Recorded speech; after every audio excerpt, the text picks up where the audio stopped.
ஆணும் பெண்ணும் நிகரெனக் கொள்வதால் அறிவிலோங்கி இவ்வையம் தழைக்குமாம் என்றான் மாகவி பாரதி. பெண்ணுக்குள் ஞானத்தை வைத்தான் புவி பேணி வளர்த்திடும் ஈசன்.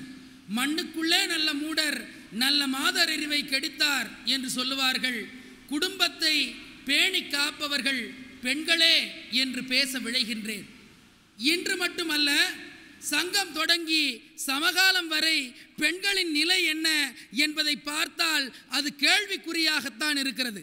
ஆனால் பெண்கள் எப்படிப்பட்டவர்கள் என்று சொன்னால், நாணமும் அச்சமும் நாய்கட்கு வேண்டுமாம் என்று சொன்னான் பாரதி.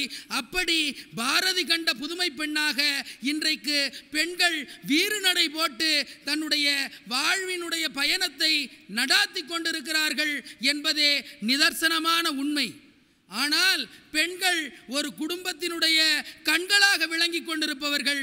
குடும்பத்தின் கண்களாக மட்டுமல்லாது நாட்டின் கண்களாகவும் பெண்கள் தான் விளங்கி கொண்டிருக்கிறார்கள்.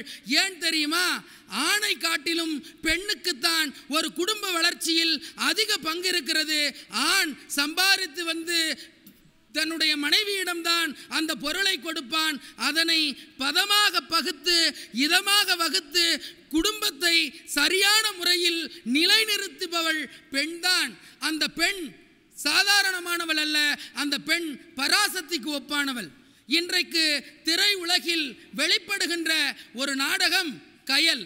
கயல் என்கின்ற ஒற்றை பெண் தன்னுடைய குடும்பத்தை மட்டுமல்லாது தன்னுடைய உடன் பிறந்தவர்கள் சுற்றத்தார்கள் எல்லாரையும் சிறப்பாக பார்த்து கொள்கிறாள். அவளுடைய வாழ்க்கையில் பலவாறான துன்பங்களை அவள் அடைகிறாள்.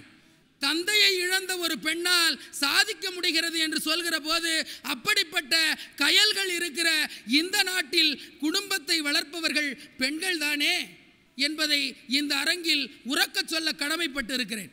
இங்கு மட்டுமல்ல, ஒக்கூர் மாசாத்தி பாடிய சங்க பெண்புலவி சங்க மரத்தி ஒருத்தி தன்னுடைய முதல் நாள் போரிலே தன்னுடைய தந்தையை இழந்து, அடுத்த நாள் போரிலே தன்னுடைய கணவனை இழந்து, மூன்றாவது நாள் போரிலே தன்னுடைய பிள்ளைக்கு ஆறுதல் சொல்லி ஒருத்தியால் அனுப்ப முடிகிறது என்று சொன்னால் அவளுடைய வீரம் எப்படிப்பட்டது, அவள் இந்த குடும்பத்தை பேணி காட்பதினுடைய மரம் எப்படிப்பட்டது என்பதை நாம் உணர்ந்து பார்க்க வேண்டும்.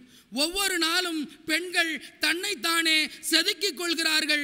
ஒரு உளியையும் சுத்தியலையும் வைத்துக்கொண்டு தன்னைத்தானே செதுக்கி புதுப்பித்துக் கொள்கிறார்கள். இந்த சமுதாயத்தில் அவர்கள் காண்கின்ற துன்பங்கள் ஏராளம் ஏராளம்.